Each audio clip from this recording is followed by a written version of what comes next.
And welcome, friends. Great to have you with us, and thanks for joining us once again. Stephen Fetter here. I manage the United Learning Program for the General Counsel Office, and I am, I guess, the host of this program, which is kind of it's wonderful to be able to connect with you this way across the miles and across the time zones, and realize what a complicated organization we're all part of and what a vital role each of you play in the midst of that. So one more time for the spring, and this will be our last session for spring 2023. We're not going to meet at the end of June, but one more time for this season of the year, we'll turn things over to Eric to kick us off. Eric, okay, over to great. you. Thank you, Steve, and good evening, good afternoon, depending where you are. You folks, many of you know the drill. I always have the creed up here to remind us that what we're doing here is church, and I dare say ministry, because it helps make everything else possible. What I call the business side of church. And as we start, I'd also like to just take a moment to honor the land. I've been reading different land acknowledgements, short and long, and this is a shorter one for those. Everyone knows the General Counsel Office is in Toronto, and Toronto is in the Dish with One Spoon territory. And the Dish with One Spoon is a treaty between the Anishinaabe, Mississaugas, and Haudenosaunee that bound them to share the territory and protect the land. Subsequent Indigenous nations and peoples, Europeans, and all newcomers have been invited into this treaty in the spirit of peace, friendship, and respect. And may we all find this spirit in our own actions each day.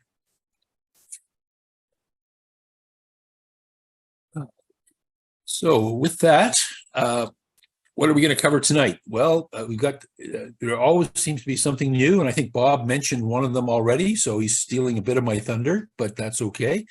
We'll talk about some new forms, some CRA programs, and then a bunch of mainly reminders, a few new bits, both on the insurance program and others. But there are a number of things you should do for mid-year and be aware of for mid-year. So that's the focus. Towards the end of each year, we hey, what do you have to do to wrap up the year? Or what do you have to do to prepare for the next year? So what do we need to do here in the middle? So first of all, there is an updated T3010, and it specifically deals with a change in legislation that potentially allows some granting to non-qualified donees. So the form is online now, and ironically, if you haven't filed already, and this crew, everyone should have, but you do know that it's a June 30th deadline. If you haven't filed, my read of the charity's website is that this is the form you need to use. And if you have filed, then you can ignore what I just said. So anyway, this news came out on the 15th. The form used to be revised virtually every year, so this isn't a big deal. There isn't other new stuff on there.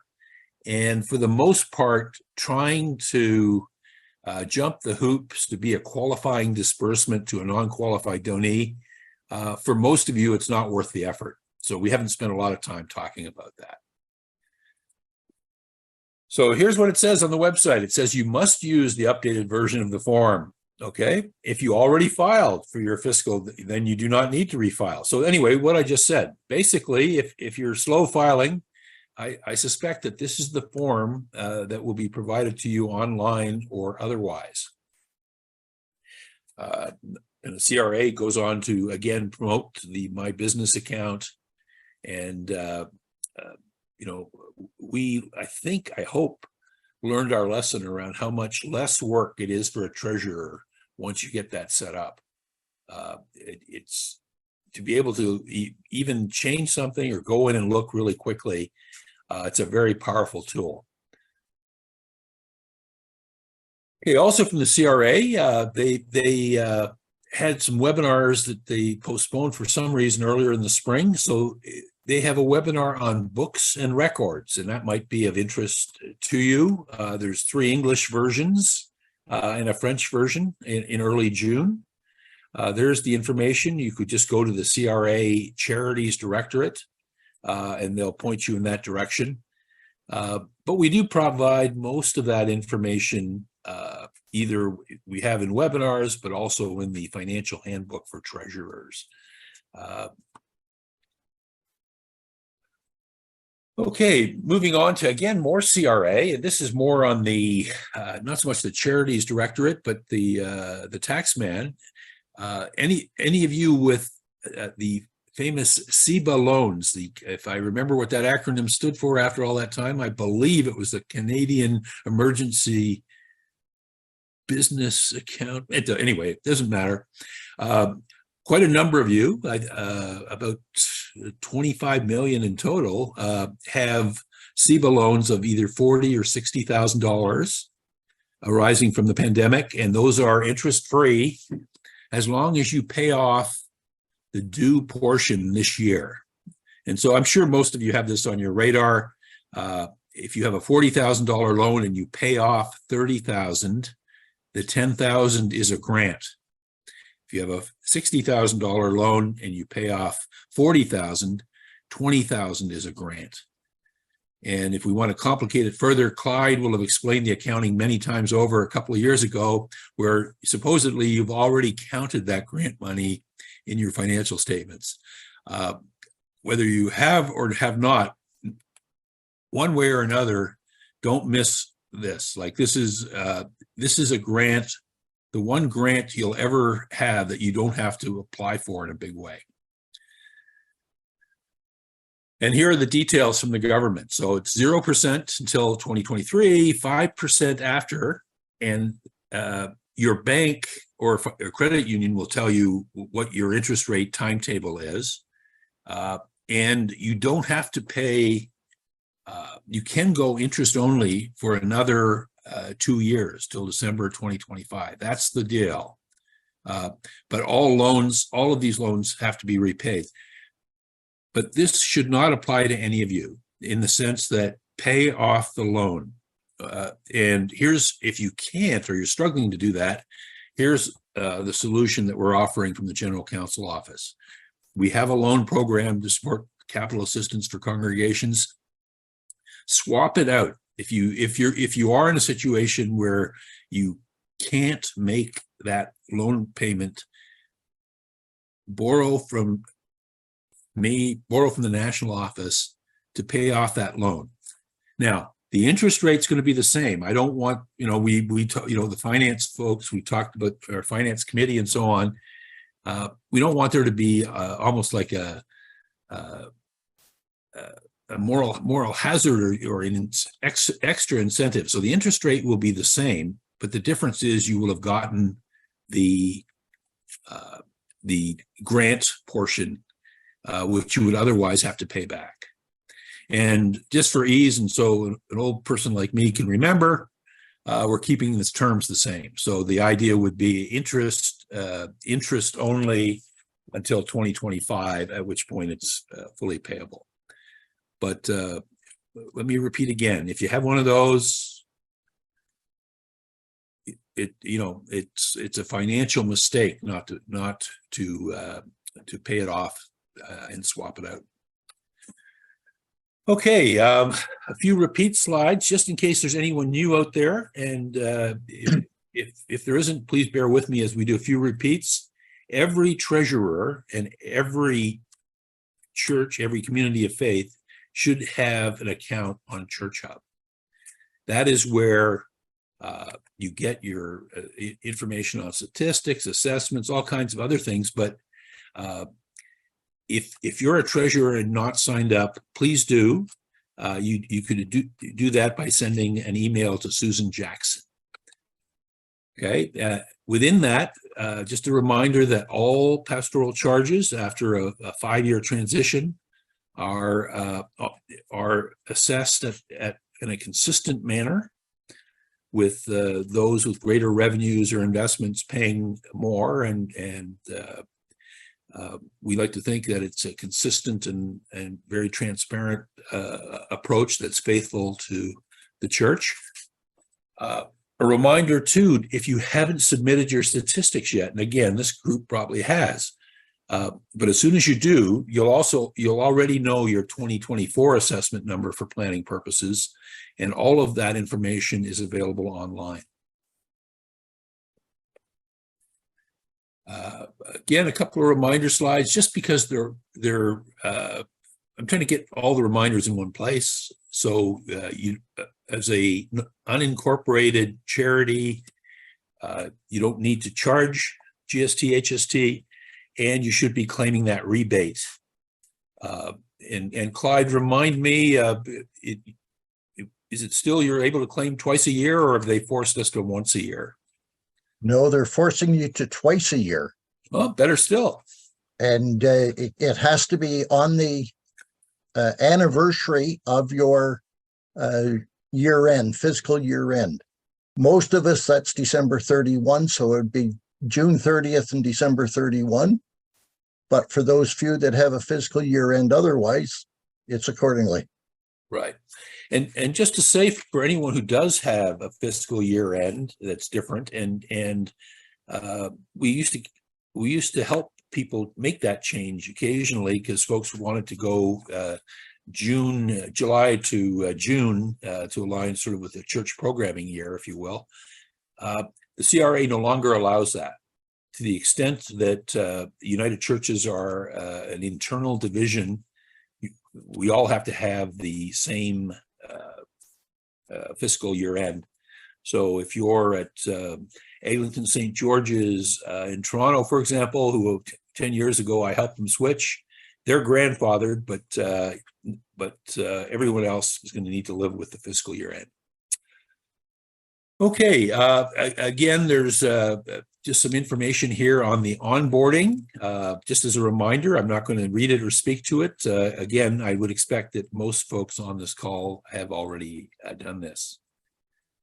A clarification, we've done a couple of specialty webinars that are available on ChurchX. The really key ones are GST, HST, how to complete the T3010, how to close in an orderly fashion and make sure that the CRA paperwork is done correctly. Those are all available on the ChurchX website, and Steve, I haven't searched them myself, but Stephen tells me they're easily searchable. And just to say, one of the things I didn't say there was that if there is a closure or amalgamation, full assessments are due for that year, and people should plan for that in their disbursement program that they look to have approved. Okay, again, from last time, Faithful Footprints. This is something you'll hear more and more about. It's the single most popular grant program in the church right now. We're hoping to do 500, have helped 500 churches by 2025.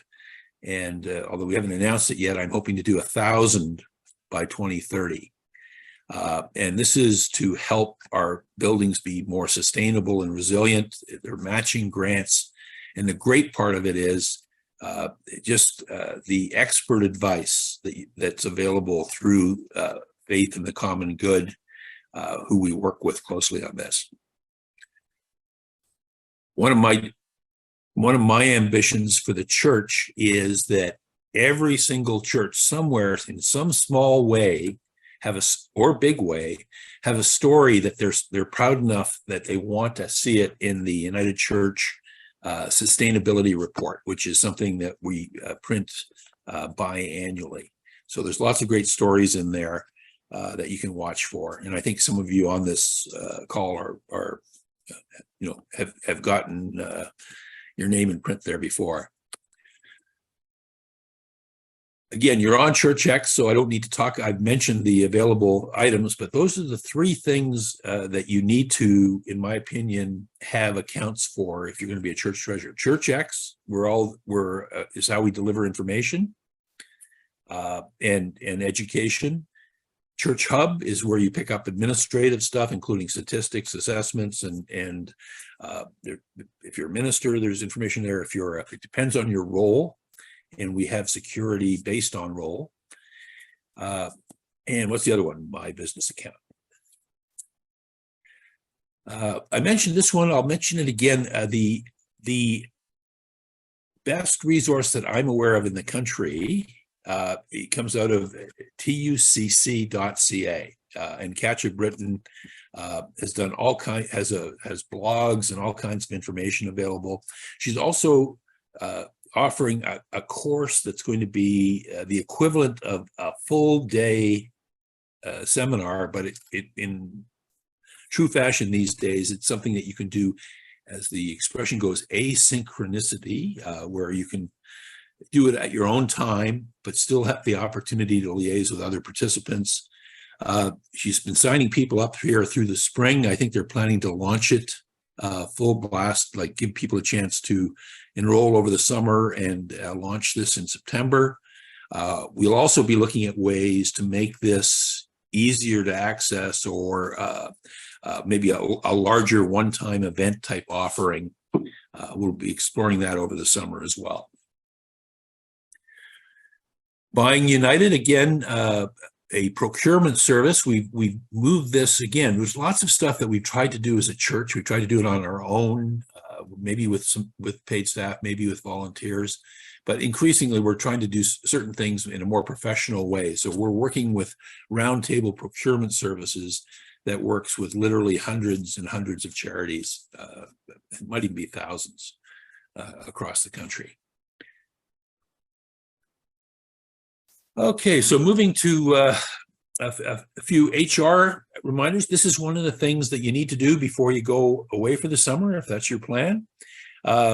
There are cost of living adjustments to be made. There's been ample communication on this, but it needs to be put in place for July 1. And I won't, as I say, there's been ample communication. This is really just a reminder. Eric, I'd like to just comment. We have to have it in place before the first payroll in July. Always good for you. You're the detail guy on that stuff. Yes, absolutely. Yeah, because if you do it before June, it gets on the June payroll, and that's too early. Exactly. So here again is an outline of how it's calculated, and Clyde, I think, mentioned last time that it needs to be prorated. It's important to do it before your first July payroll date. Oh, anytime we're passing, it seems like everything's costing more these days. The ADP rates are being increased effective July 1. And again, I believe that's been communicated directly, but just flagging that for folks. Another key item that there's normally a minimum salary schedule and budget tools for treasurers and so on. Those are going to be available in late September after the General Council executive meeting. We're continuing to monitor inflation rates, which seem to be subsiding, and we'll have more information on that as soon as it becomes available. Here's some more things from Angelica, the Employment Standards Act, and I think there's one in every province. These are Ontario specific requirements, and just to note that the COVID related activities, the paid infectious disease emergency leave is no longer in place or wound up or ended. Ontario has a couple of other policies that, well, I'm going to refrain from political comment, but if you have more than 25 employees, there's an electronic monitoring policy where you need to say if you have such a thing, which we generally don't. And my favorite is the disconnecting from work policy, which is you have to have one, but they don't care what it says. That's all I'm going to say about that. Another reminder, and this is again something that bites us every year, is this whole notion of there's only two types of work people who are paid for services provided by an entity, in this case by a charity. You're either a part-time or full-time employee, or you're an independent contractor.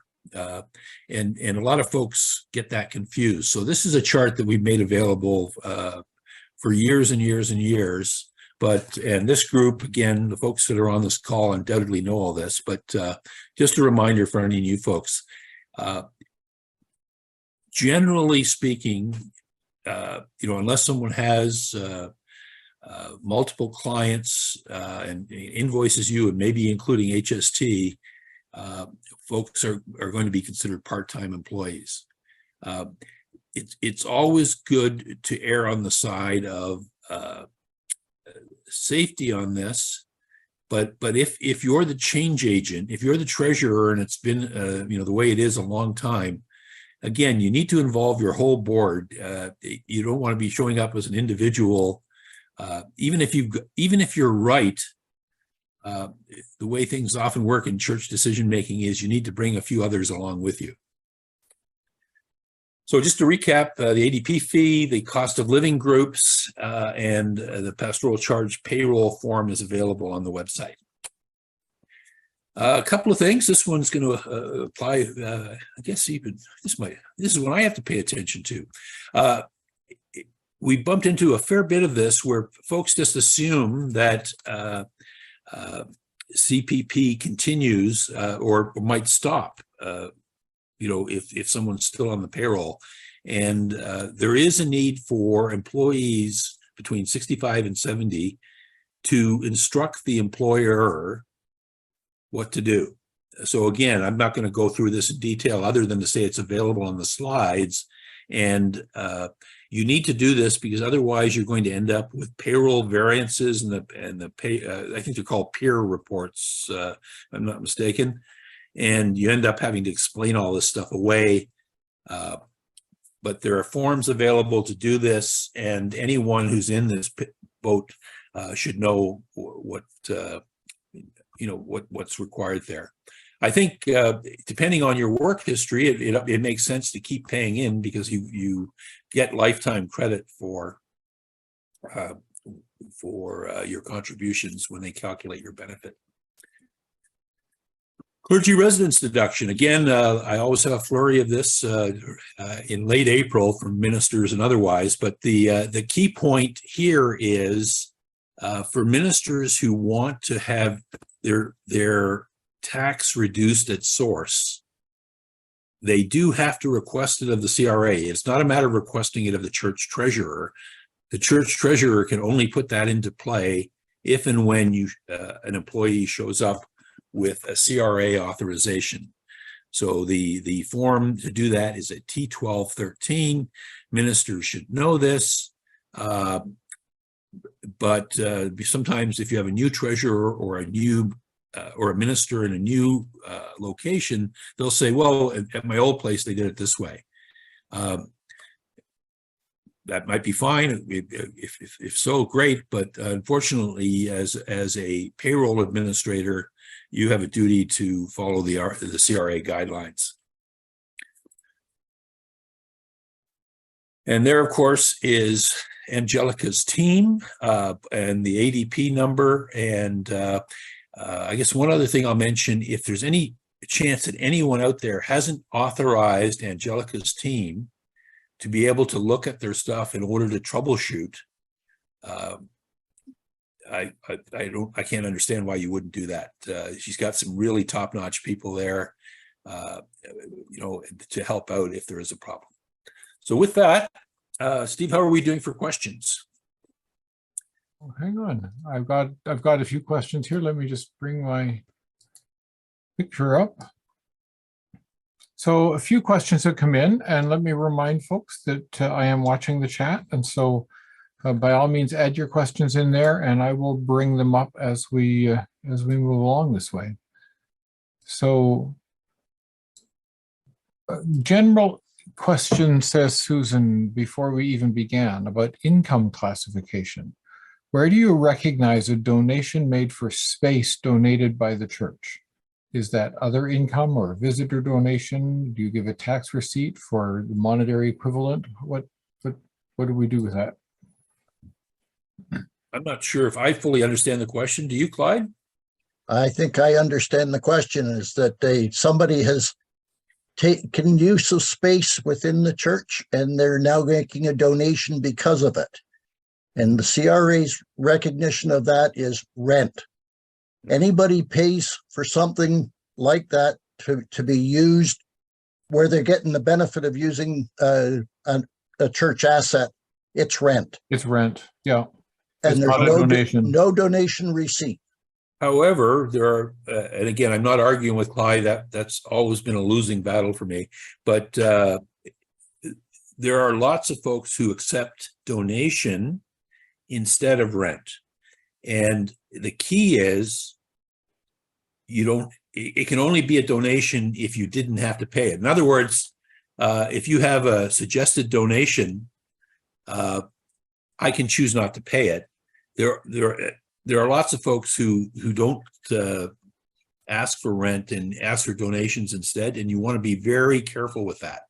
It has to be invitational and not mandatory. And as Clyde has noted, the CRA interpretation is pretty clear. If you're getting something for that money, then you technically don't get a tax receipt.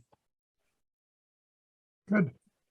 Couple of questions around payroll. The first is from Nancy, and I'm not sure I understand it either. She says, how do we retrieve the payroll schedule for 2023, 2024 from ADP? It doesn't come from ADP, does it? Anyway, she says the Service Connect feature for TeamPay users isn't available yet. She's emailed to canadasbs@adp.com 2 weeks ago, got nothing back, and she's frustrated. Aha, Clyde.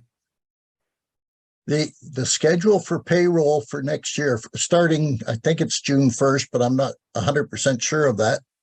But for the next year is already out and it is available online where you process your payroll because they tell you the dates that you have to do it.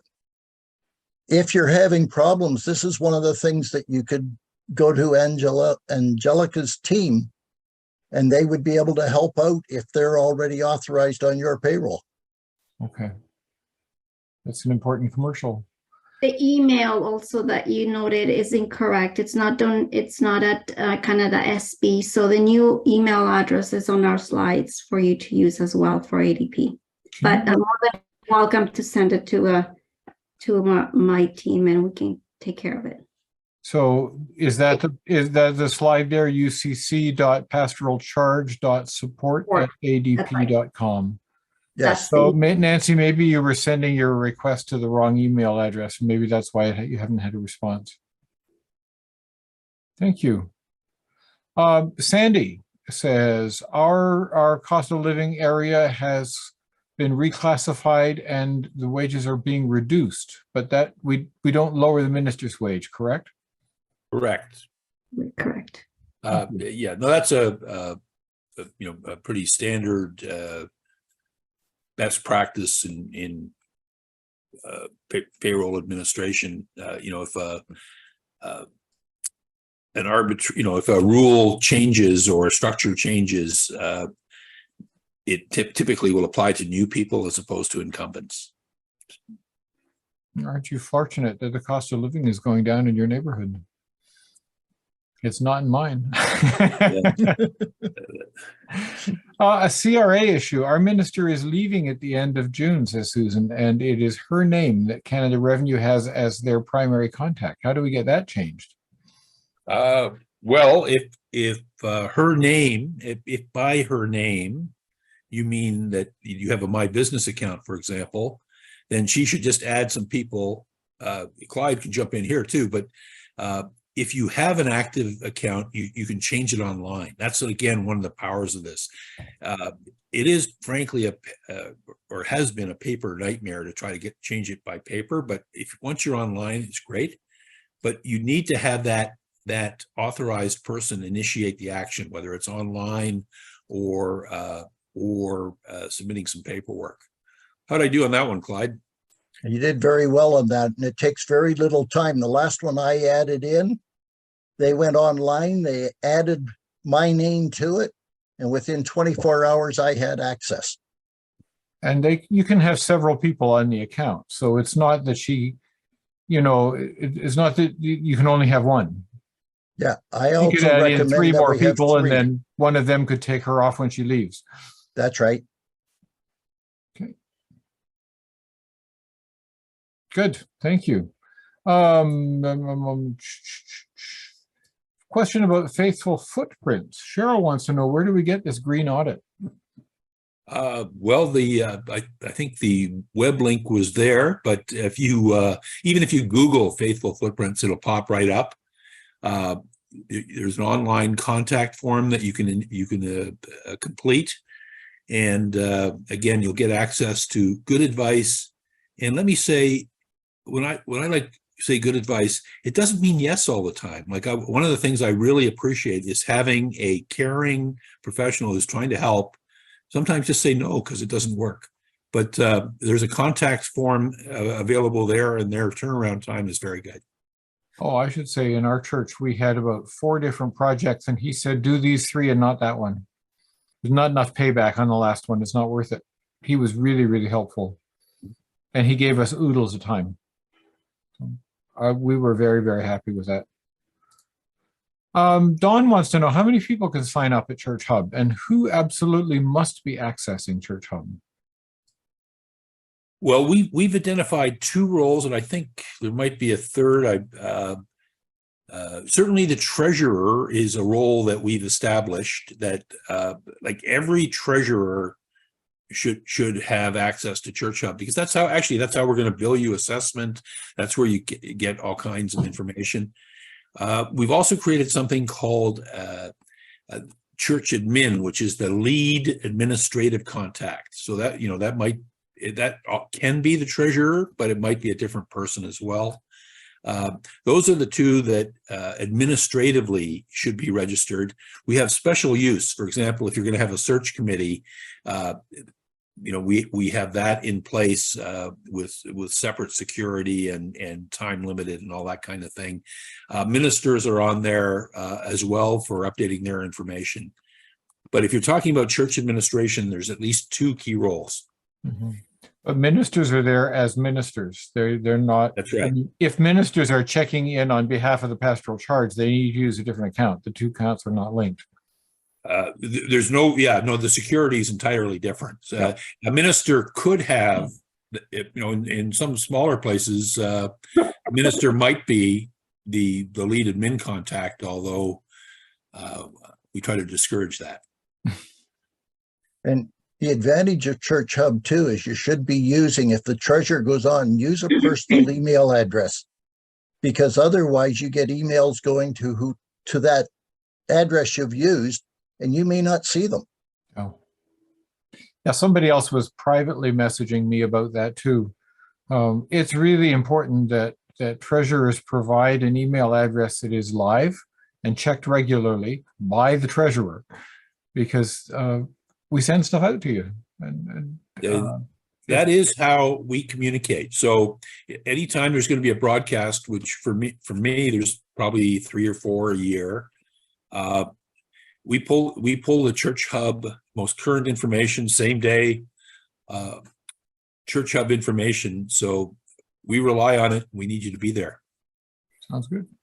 I've got a couple of insurance questions have come up, but you haven't talked about insurance yet. Do you want me to? Well, yeah. Let's if you can remember them, Steve. Let's save them, and I'll just provide a few updates, which may or may not address them in advance. I've got them written down here in a file, so we won't lose them. One last Great. question about cost of living. Somebody says, I live in Whitehorse. Our cost of living group was decreased by one level, but that seems really strange because it's expensive to live here, basically. Seems very low. Can we register or protest somewhere? Because this seems lower than it should be. Well, they could certainly ask. I think there's some provision right on the web page. I don't have a name that comes to mind, but the idea of what is in the basket of goods that is used to calculate, it's become a little more sophisticated than the market value thing that we were using before. So there might be different elements to it, but if you need more information, send in a note. Angelica might offer herself up as a contact there. Her information is going to be on the on the slides at the end. And Alan Hall would have a better answer too. It occurs to me too, the minimum salary is simply the minimum. I mean, if a pastoral charge feels that that's not a livable wage for their area, they're entitled to pay more than minimum. Absolutely. And to be honest, as an urban volunteer in my own church, when I first saw those charts, it never occurred to me that that's what people actually were paid. So, yeah. Okay. Anything else? I'm done then, Eric. So Okay. I'll save the insurance questions for the next round. Okay, well, coincidentally, that's a nice little lead in. Here's some insurance stuff. So just a reminder, again, everyone here should know that the most efficient way we could think of to make sure that all congregations have directors and officers liability coverage is to buy what we call an umbrella policy. So every congregation now, not camps and incorporated bodies have a different structure, but congregations are covered under an umbrella plan, and the certificate, if you need it or want to read it or anything, plus additional information, is available online. So this is really important. I have usually in any year, I have one or two cases where individual church volunteers are suddenly being sued or chased by the CRA because of maybe they were nominated by their congregation to help another agency or sit on a board and those kinds of things.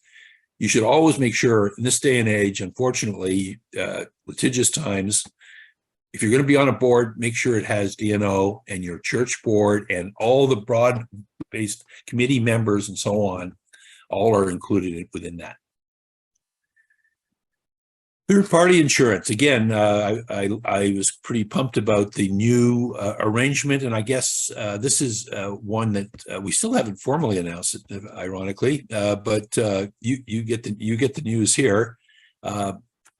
We should be requiring of all our regular tenants that they have their own insurance, and we've got a program here especially for time-limited events and so on, a much better offering than we had before. I used the example last time. First of all, it's 24/7. It's online. The certificate gets issued right away. It's all very automated, very cool. And the example of a 3-hour birthday party, $12.83 this is for adults. And if you have a special occasion permit and alcohol at this event, $37.88, and still, in my view, pretty manageable. Now, one thing we did find, and some folks out in BC flagged this for us, was that this program really delivers benefit because it looks at how long is your event. So, if you have a day-long event versus a 1-hour event, it literally gets that granular. It turned out that the rates weren't so great for a full year, sort of like say a rental every single week of the year, that kind of stuff. And we went back with that information. And again, this is the power of being able to do this for a larger group. And so the rates for annual rentals have been reduced dramatically. Like we're talking about 70 or 80%. So they're now competitive with anything else we see out there. However, briefly, someone helped flag a glitch in our pricing and the broker fixed it immediately. So good news on the third party progress for sure. Some information on cybersecurity. We're continuing to see what we can do. The national office has gotten a very strong rating from an underwriting perspective with what it's tried to do around security and all. We run tests. We send people fake emails. We do all kinds of things to do education. But we struggle to come up with a program for all congregations because the practices are so uneven. So here's a list of things that an insurer would look for you to have in order for you to qualify for local insurance. So we're offline backups, obviously antivirus, and increasingly folks are looking for multi-factor authentication like you have to do with your bank or almost anything these days. So we can't get that on a group basis because I saw one fellow on this call, Andy's way more sophisticated than most companies, Andy at Bloor Street, and he could probably get an insurance policy, no problem at all, but most of us couldn't. So we're looking at the possibility of buying instead access to the troubleshooting and problem solving when you have a problem. It's not insurance, but it's sort of like a hotline if you do get into a problem. You may hear more about that later, depending on what my various approval bodies decide. Okay, getting back to the property insurance now. We're more flexible than your average insurance company, but we can't be so flexible as to put ourselves out of business here. So we started this in December on a very rushed basis, and we're at the stage now where we're chasing down folks who haven't acted. And in my experience, most people who haven't acted, it's because we haven't reached the right person, or we sent the email to the wrong person, or a dated reference. And if you had a local broker, the local broker knew who to contact, but we never did. So we've had some learning curve stuff there. In any case, we've delivered the savings in December. We're delivering the savings in March and June, and we're on track to deliver that $1 million plus savings to congregations. One of the refinements was that we're moving to an annual cycle of December 1 renewal, which facilitates reinsurance negotiations and all of that. So if you apply to the program now, whether you're a new entrant or whether you're a June renewal, your end date, you'll get what's called a short-term policy. And again, not to oversell, there will be an increase in December. There's no, just the way the market is, but we still expect that you'll have sustained year-over-year savings. And of course, we all need claims to behave as well. So new entrants can be applied. Just a couple of bits of information. Early on, we were insisting on appraisals. No longer the case. If you have one, good. And again, you'll get a short-term policy. I saw a couple of cases today. If you have original wiring, you'd be wise to stay with your current insurer. Our reinsurers don't want to see that, or basically aren't letting us underwrite that. If you have a current insurer and you have that kind of thing, stay with them. Another refinement, you'll be hearing more. We're at the final stages of some negotiation with getting either a national appraisal deal, and also we've got an arrangement with a small practitioner who's very good. If you want an appraisal at a lower cost and you don't need it in the next 2 weeks or something, we have an arrangement where we can someone's traveling back and forth between Alberta and Ontario and can sort of do them while they're traveling back and forth, as informal as that sounds.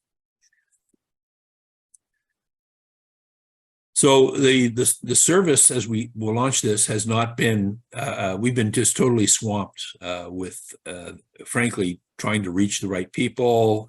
We've had lots of people who, clicked 3 buttons and renewed, and it was all beautiful. I think Clyde just described that earlier. But we've had lots of people who've struggled with the online enrollment process and uploading a form. So once we get everybody, with their payment information available, installed, the renewal process going forward should be much simpler.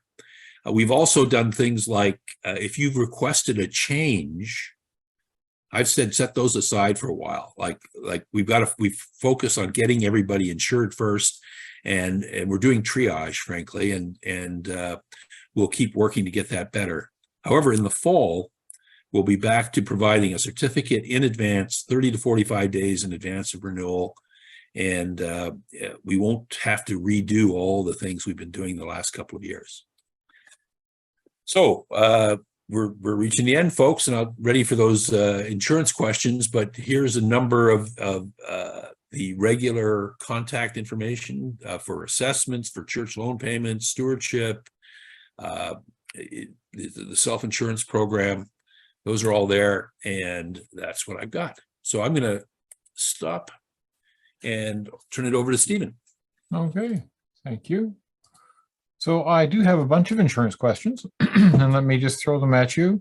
Cheryl says, in my current church, they applied for a new church insurance plan last December, January. They aren't currently insured by the UCC plan. They'll need to move from their current agent. When are they going to hear?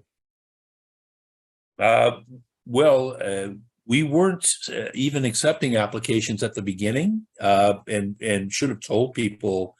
We tried to tell people a variety of different ways.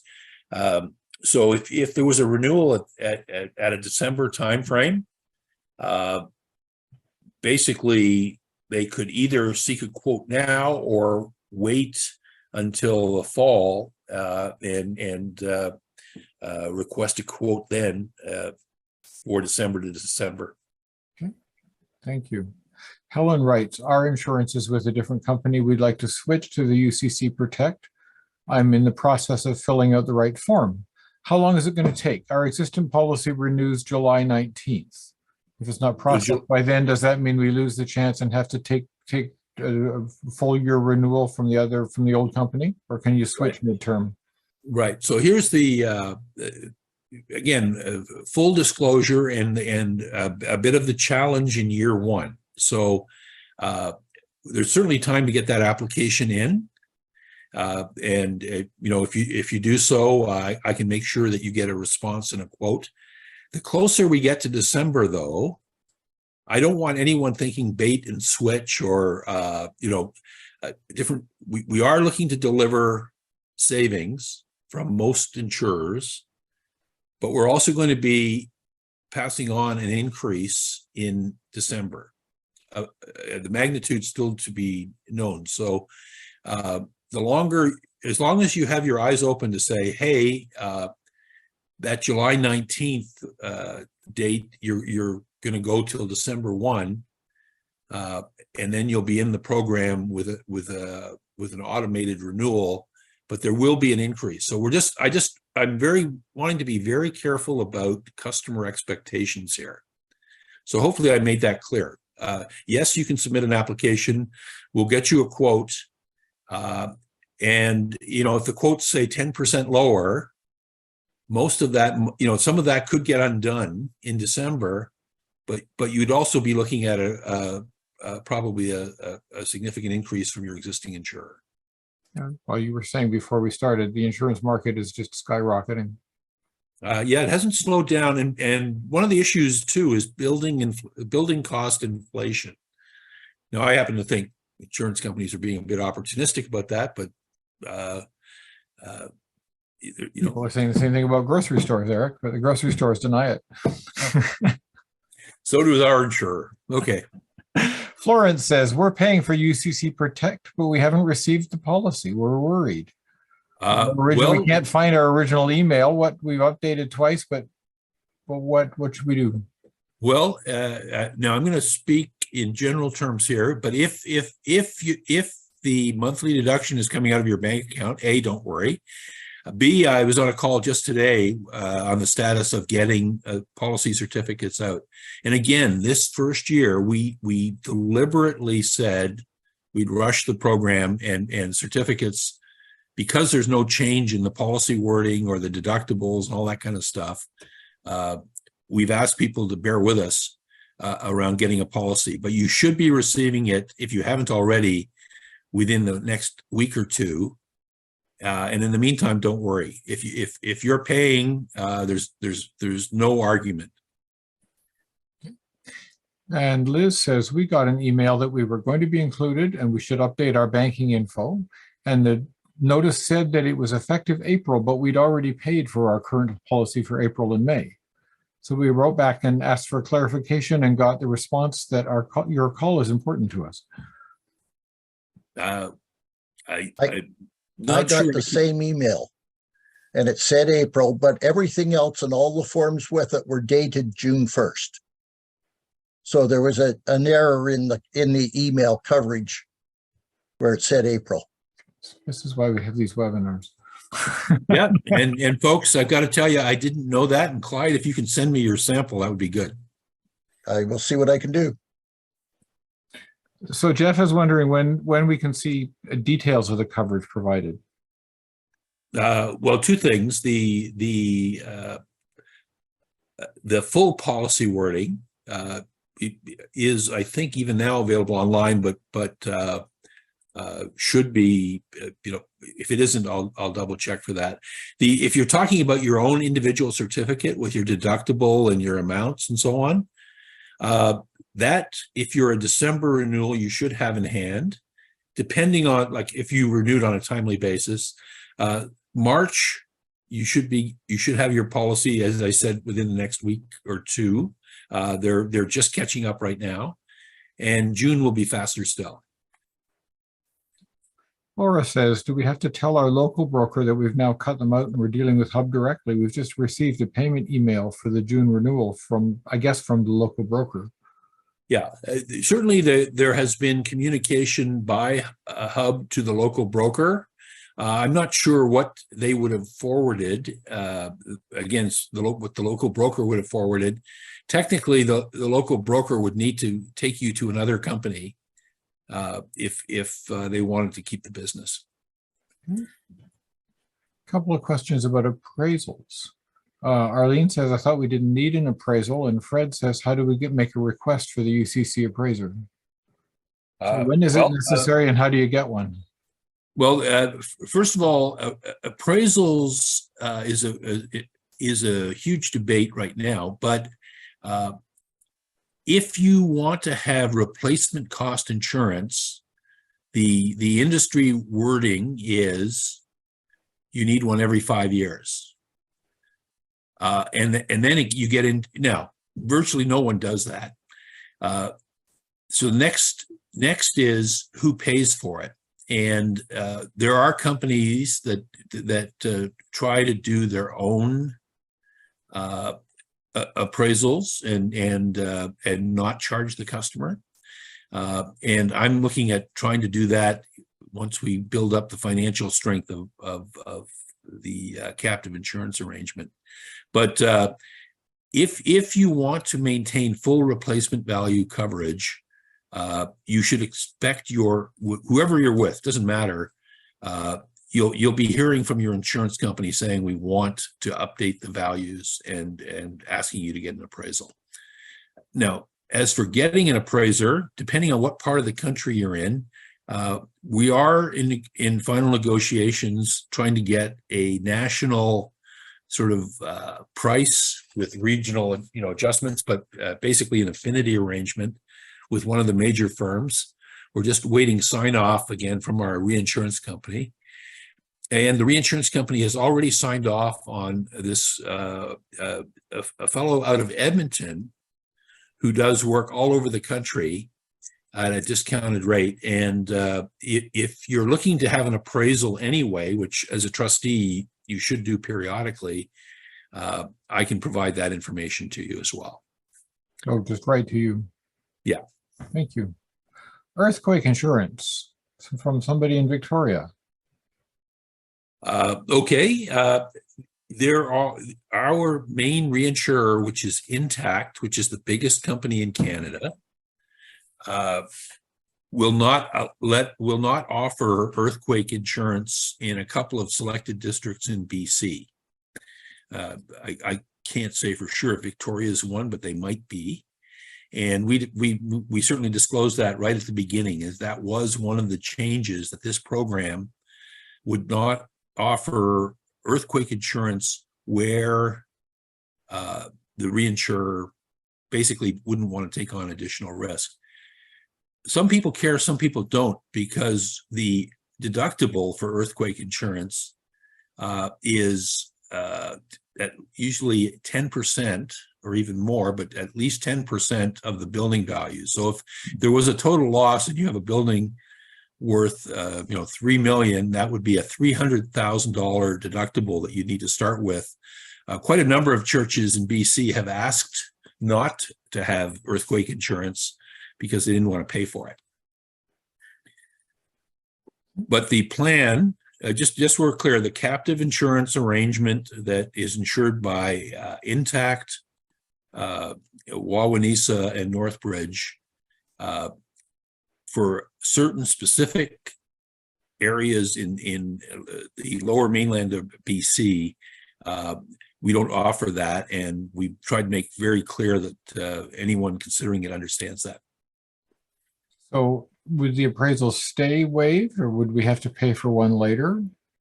Oh, for no appraisals, again, this totally independent of the United Church arrangement. The existing participants have not been asked, some have been asked to provide appraisals to maintain market value. But I think you'll see that in the next 5 years, every insurance company will be wanting an appraisal from whoever, from their quote unquote commercial or charity clients. Okay, thanks.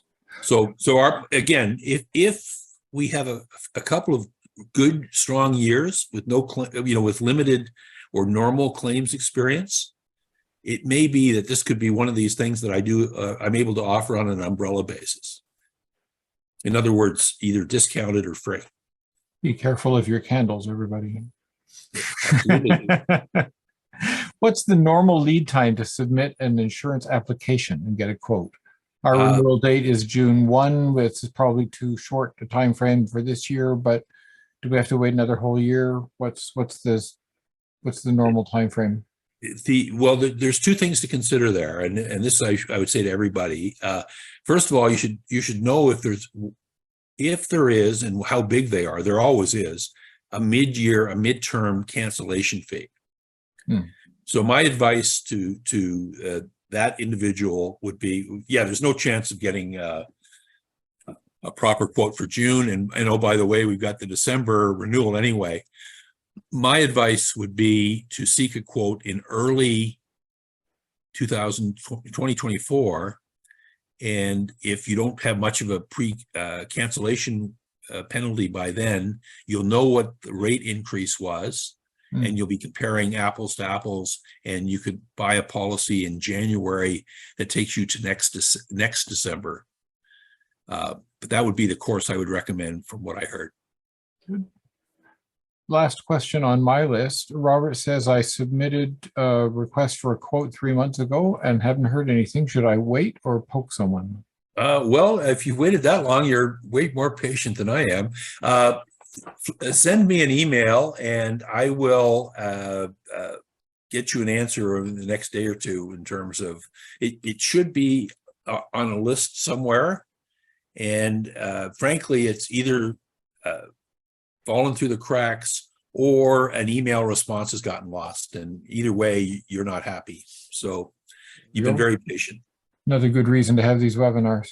That's those are the questions I've seen on my list, friends. So if you've got another question, write it into the chat right now. We can probably take another couple of minutes of that, but I don't have anything else currently. Okay, and I'm just so I don't normally browse the chat, but today I am. Look at that. Somebody had a 4-hour bridal shower for 20 for $17.04. That's pretty impressive, isn't it? Excellent.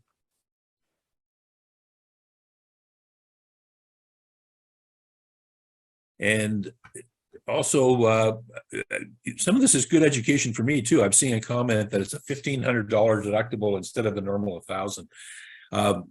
Again, for the types of actual things that can happen, you're really worried about being sued for way more than that. So hopefully that deductible isn't a big deal. Dawn is pointing out that in some churches it's the trustees that handle insurance and they don't necessarily come to the webinars.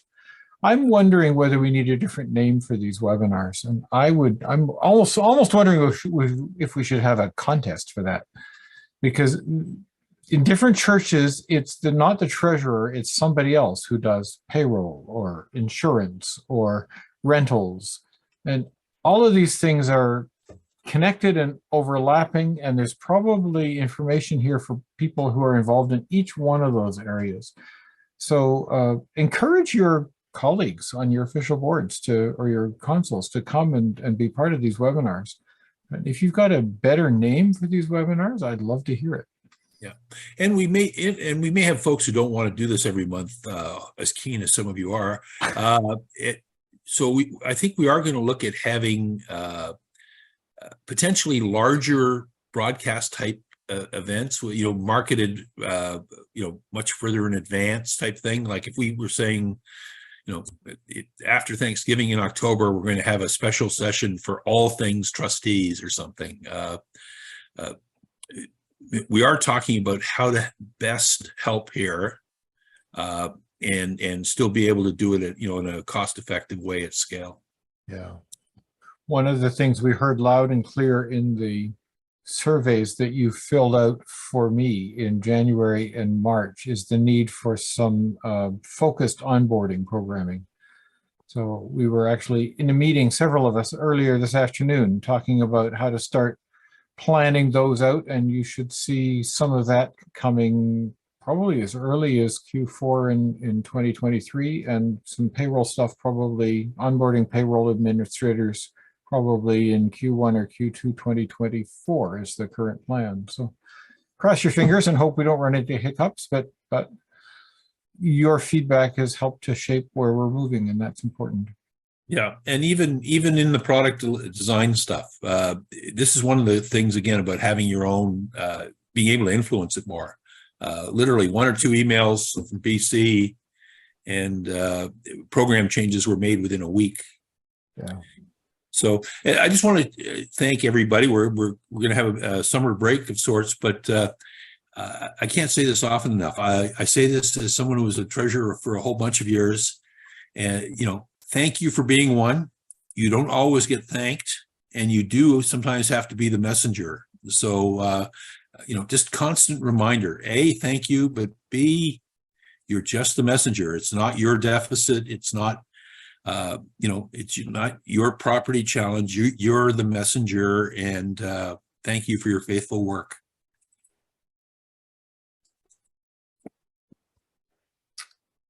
So I think what you're saying, Eric, is that we're finished for tonight. Is that right? You don't have any more slides hidden in the background there? I've been signaling for a beer, but no one's listening. Well, we've got to do something about that. So as Eric was hinting, we are not going to meet at the end of June. We've decided that even if God isn't on holiday, we want to be. And so we will resume again in the fall. We are actively looking at ways to make some adjustment to how we do the programming here. You've heard us talking around the edges of that, and a lot of that isn't entirely nailed down yet. But one of the things that is important to us is to be able to continue the opportunities to gather you folks together, because you learn so much from each other. It's fun to read the chat and realize that only half of it are questions that I have to raise to the experts here. because otherwise you're helping each other, and that's a really powerful community that you have built by listening to Eric and Clyde and Angelica. So blessings to each of you for a wonderful summer break. We'll look forward to reconnecting with you in September.